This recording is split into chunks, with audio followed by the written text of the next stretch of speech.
Hey everyone, and welcome. Today we're going to jump into something super important for anyone working in the cloud. How do we actually manage administrative access to our systems without leaving the front door wide open?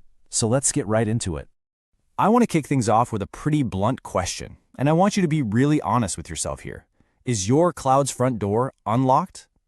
Because the scary thing is, for so many organizations, the answer is a big, flashing yes.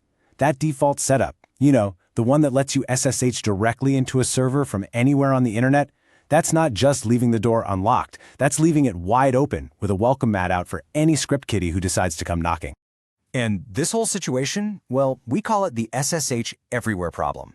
And believe me, it's not just a minor inconvenience. It's a full-blown security nightmare just waiting for the worst to happen. Let's break down exactly why this is so dangerous. And when you look at why this is so bad, it's really like a domino effect. First off, your attack surface is massive. Every single server with a public IP is another door an attacker can try to break down. There's no single choke point to defend. That in turn makes it an absolute nightmare to audit. Who's logging in? From where? It's chaos. And with that many open doors, the risk of just one stolen key or a weak password blowing your whole network open is incredibly high. And the real kicker? It completely throws the principle of least privilege right out the window. So what's the fix? Where do we even start? Well, the first, most logical step in this evolution is to introduce something called a bastion host, or as some people call it, a jump host. Think of this as your very first line of organized defense. The concept behind a bastion host is actually pretty simple, but it's super powerful. It is one single, heavily fortified server. That's the only machine you expose to the big bad internet. All your other important servers, they're tucked away safely in a private network, completely hidden. To get to any of them, an admin has to go through the bastion first. It's literally the gatekeeper to your entire cloud fortress. And this visual, it just says it all, right? On the left, you've got that chaotic mess we talked about. Lines coming in from the internet to every single server. It's a free-for-all. But on the right, you see order, you see control. Every single connection is funneled through that one hardened and, most importantly, monitored point. Just like that, your attack surface shrinks from hundreds of potential targets down to just one. That's a huge win. Okay, so a bastion host is a fantastic start, but we can do even better. The next level up is to add a VPN layer. This creates a secure, private, and encrypted tunnel that goes directly from your user's machine right into your cloud environment. So what does a VPN really do for us here? Well, in this context, it basically makes your entire cloud network feel like it's just another part of your office. It's like you're literally stretching your secure corporate network right into the cloud. Before anyone can even think about hitting your bastion host, they first have to connect to the company VPN and prove who they are. And the wins you get from this are just massive. For starters, you might be able to get rid of the public IP on your bastion host entirely, making it basically invisible to scanners on the internet. All your admin traffic is now encrypted from end to end. And here's the big one. It usually integrates with your corporate identity system. Think Active Directory or Okta. That gives you one unified, centralized place to manage who gets access to what. But even with a VPN and a solid bastion host, there's still a lurking problem: standing privileges. An admin who has access today, well, they still have it tomorrow and next week and next month, even if they don't need it. And that brings us to the modern gold standard of secure access: just-in-time, or JIT.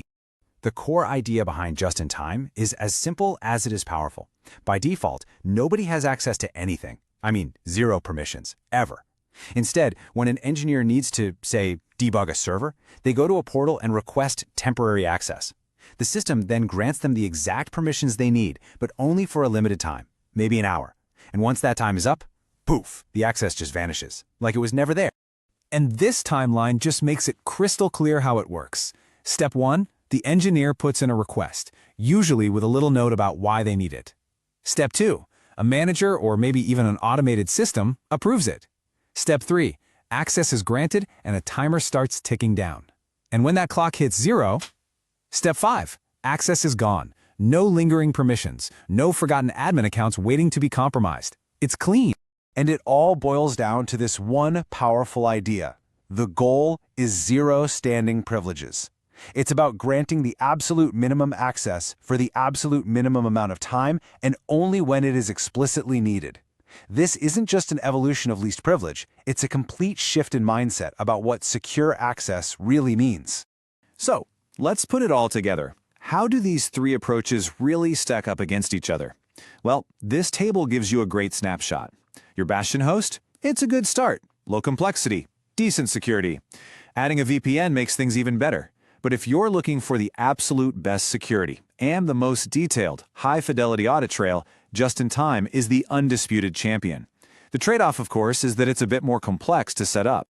Okay, so we've talked about the theory, but how do you actually get from that initial state of SSH everywhere chaos to a place of real control? Let's map out a concrete, step-by-step upgrade path you can follow. All right, here's your playbook. Step 1, and do this immediately. Audit everything. Find every public SSH port you have open and lock them down if they aren't absolutely necessary. Step 2, build your gate. Deploy a bastion host or a VPN to be your single point of entry. Step 3, start segmenting your internal network. Just because someone got inside the castle walls doesn't mean they should have the keys to every room. And finally, Step 4, evolve. Start rolling out a just-in-time solution, maybe beginning with your most critical, most sensitive systems. And really, that's the main thing to remember here. Getting security right isn't about flipping one magic switch and calling it a day. It's an evolutionary journey. You start by locking the most obvious doors, then you build better walls, and eventually you install intelligent, dynamic gatekeepers that operate on a need-to-know basis. It's all about continuous improvement. So, as we wrap up, I'll leave you with this question to chew on. Let's say you followed the steps. You've locked things down, you've secured the front door. Your administrative access is finally under control. What's your next move to protect everything that's inside?